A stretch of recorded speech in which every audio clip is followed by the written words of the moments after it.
You know, the more effort that I put in my life, whether it's exercise or particularly like running and yoga and martial arts and doing stand-up and doing podcast, the more I do those things, the more, because I'm creating my own struggle.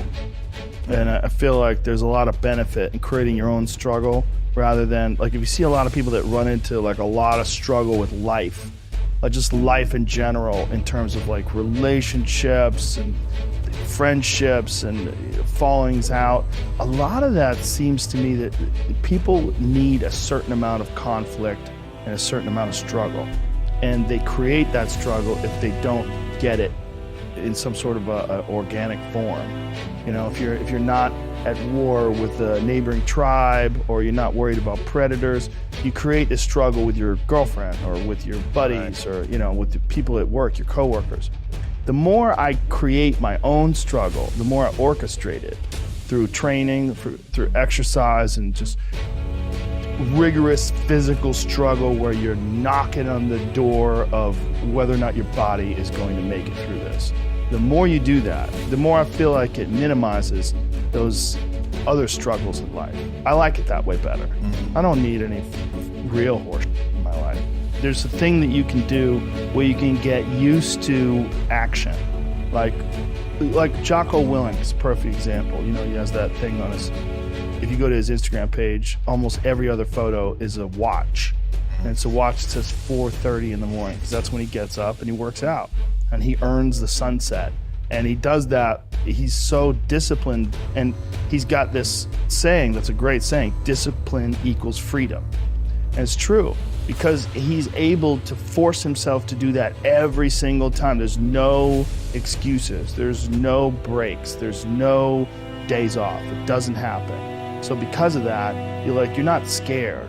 You know that you can keep doing it. You know that you can continue to perform. There's a lot of people that are scared of their ability to do something that's difficult. They're scared of whether or not they, like, you see someone who's doing something that's really tough to do, and you go, man, I don't know if I could do that. I don't know if I could force myself to be disciplined. I don't know if I could force myself to take that kind of action. Well, if you do force yourself to take that kind of action, you don't have that question anymore. That question, I don't know if I can do it. Well, you're doing it. So you obviously can do it. Can you do it tomorrow? Well, you did it today. Or can you do it tomorrow? Just do it. I mean, that Nike slogan, just do it, it's one of the greatest slogans of all time. It's so true. It's so good. It's so much better than live your truth or any of these stupid ones that you hear today that people keep spouting out left and right. Get out there and go fucking do something. Just go. Like if you're running hills, right? If I'm running hills and doing these sprints 400 or 500 yards up this hill, it's so fucking hard to do that's all I can think of. And my body's heaving, my heart's pounding, and I'm just push, and all I'm thinking about is my breath. Things get minimized. Everything else sort of like that's a real struggle. Like that's almost death. Like your heart is going 180 beats a minute, you're pouring sweat. That's like a design. I'm doing it on purpose.